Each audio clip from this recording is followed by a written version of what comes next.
أعوذ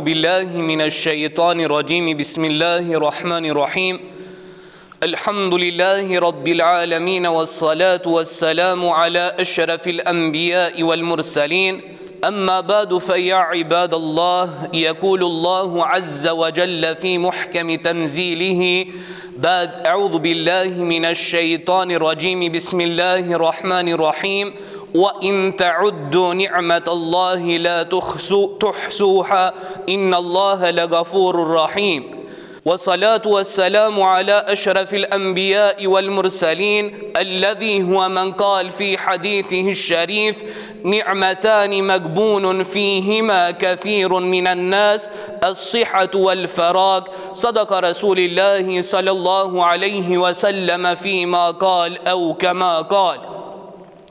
Shumë të nderuar dhe të respektuar shikues, fillimisht shfrytëzoj nga rasti që ju përshëndes me përshëndetjen e ngrohtë islame, me përshëndetjen e banorëve të xhenneteve të Allahut fuqiplot.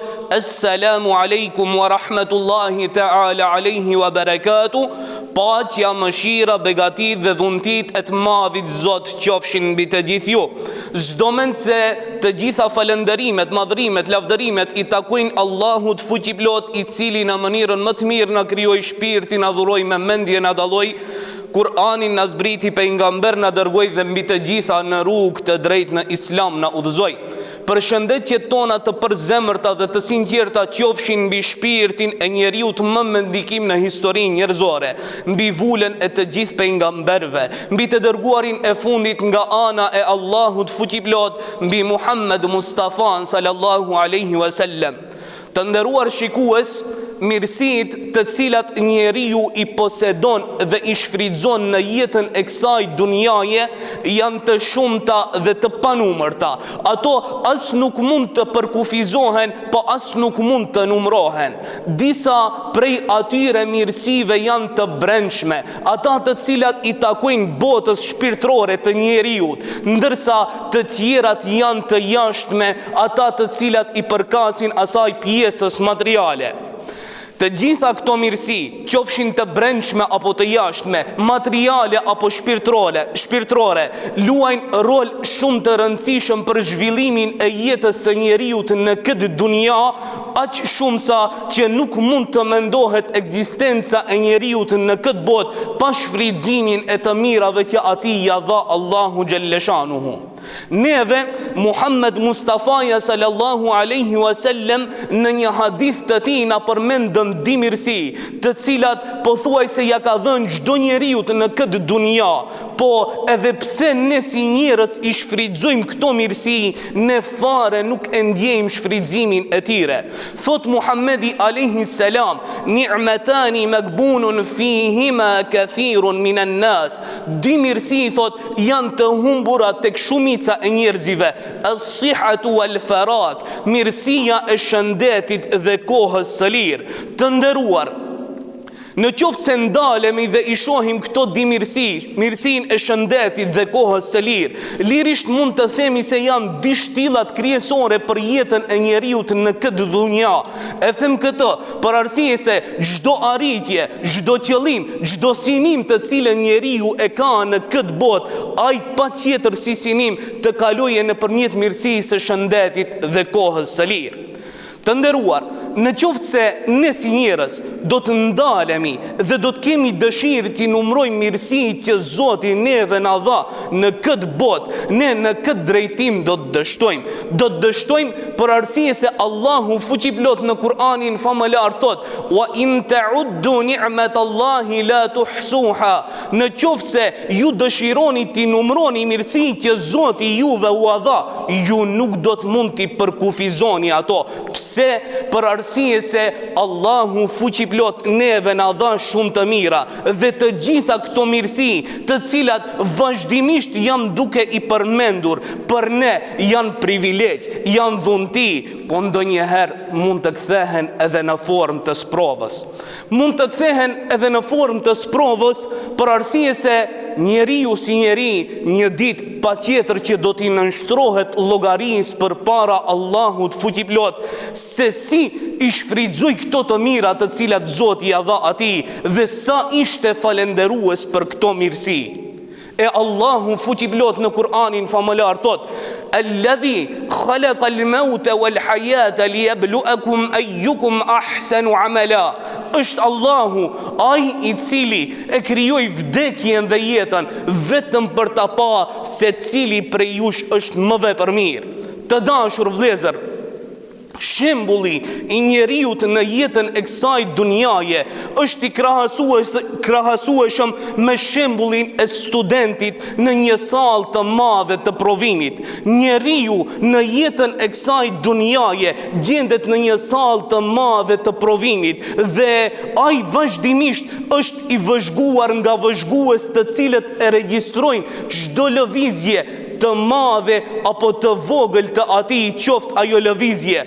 Pra, ajo është e regjistruar dhe për ne si njerëz në ditën e gjykimit përpara Zotit do të dëshmojë çdo gjë, do të dëshmojë vetja jon, do të dëshmojnë gjymtyrët tona, do të dëshmojnë shqisat tona, do të dëshmojnë njerëzit ndërmjet veti dhe mbi të gjitha do ta kemi dëshmitar Allahun fuqiplot, i cili në Kur'anin famëlar thot: "Al-yawma nakhtimu ala afwahihim wa tukallimuna aydihim wa tashhadu arjuluhum bima kanu yaksibun." Thot, sot ne njerëzive u ambillëm gojat dhe për atë u ambillëm gojat dhe neve na flasin duart e tyre dhe këmbët e tyre na dëshmojnë për atë çfarë kanë punuar ato. Meqense njeriu në jetën e kësaj dunjaje e krahasuam përmes shembullit të studentit në një sallë të madhe të provimit, dhe meqense studenti e din kohëzgjatjen e provimit të tij, njeriu në këtë dunja nuk e din kohëzgjatjen apo afatin e jetës së tij. Andaj, në qoftë se studenti do t'i thuhej: "O student, ti je ai i cili do t'i nënshtrohesh provimit tënd", po koha e provimit tënd është e papërcaktuar, është e papërcaktuar koha e provimit tënd, atëherë ai si student do të mundohej që t'ju përgjigjej sa më shumë pyetjeve që provimin e tij ta i kaloje dhe kaloje me sukses. Kështu duhet të jetë edhe njeriu në këtë dunja. Ai duhet të shfrytëzojë të gjitha të mirat që Zoti ia dha dhe për të gjitha mirësitë duhet të jetë falendërues ndaj Allahut fuqiplot. Rreth shfrytëzimit të mirësive që Zoti neve na dha në këtë dunja, Muhamedi alayhi salam na përmendën dhe na thot në një hadith: shfrytëzoni 5 gjëra para 5 të tjerave. Shfrytëzojeni rinin para pleqërisë, shfrytëzojeni pasurinë para varfërisë, shfrytëzojeni shëndetin para sëmundjes, shfrytëzojeni kohën e lirë para sa ajo t'ju zihet me punë dhe shfrytëzojeni jetën përpara se juve t'u vije vdekja.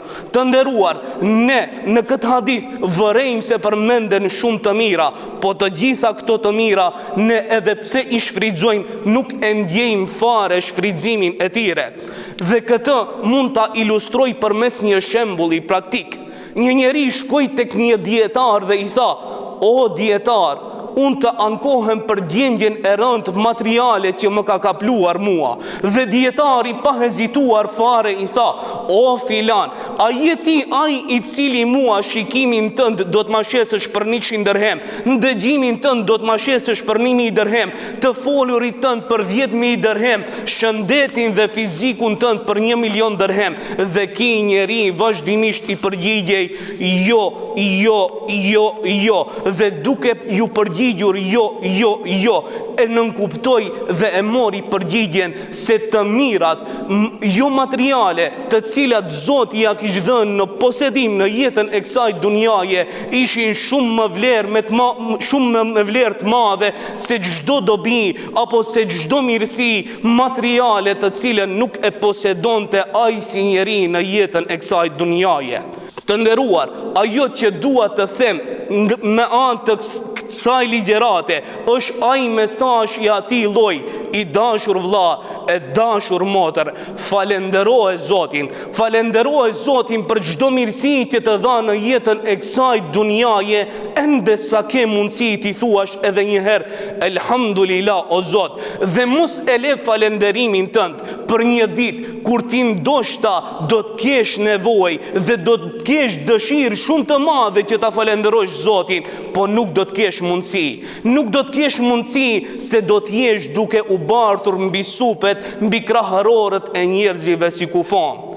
Të nderuar, lusim Zotin e gjithësisë dhe falenderojmë atë për çdo mirësi që na dha në jetën e kësaj dunjaje. Lusim Zotin e gjithësisë që të gjithë ibadetet tona të na i pranoj. Lusim Zotin e gjithësisë që ta bëjë besimin ton gjën më të dashur si për këtë dhe për botën tjetër.